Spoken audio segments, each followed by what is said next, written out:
I've come through and I've caught, you know, a few angles like so. And I'm trying to notice how this one is shaped within that area. And then that this isn't as bright as everything else. So when I get finished with this, I want to maybe cast a little tone in there.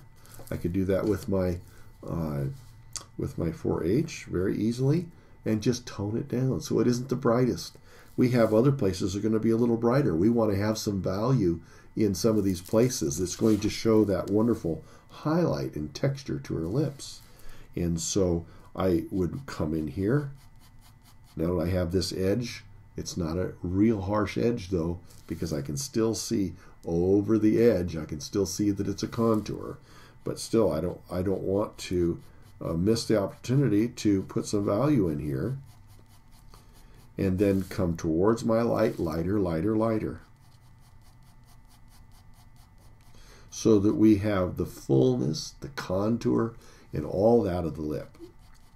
I hope you can see this. I know if nothing else I can talk you through some of this and make you imagine you're seeing it. But see, we also have a lip. Great opportunity, even though we don't have to do a whole entire mouth. We have contour like this, and it's going in between her lips.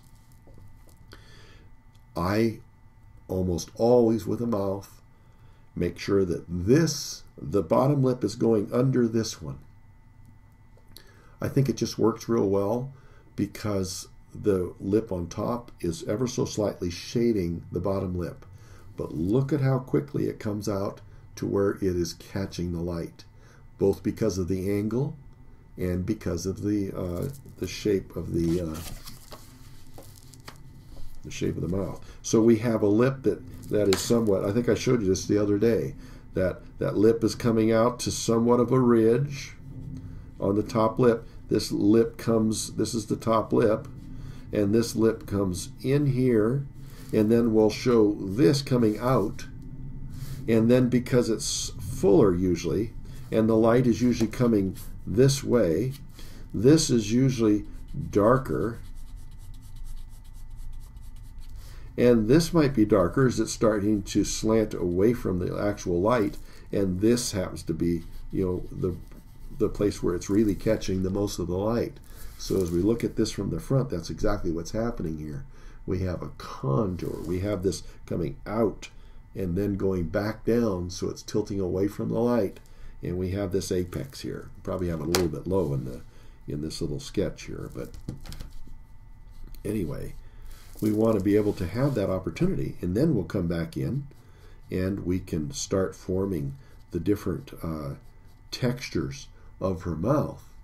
And it's very easy to do, and especially if we depend on there's maybe value all the way across, and then I can take out the brightest portions of that value and make that the apex of those reflective parts of her lip.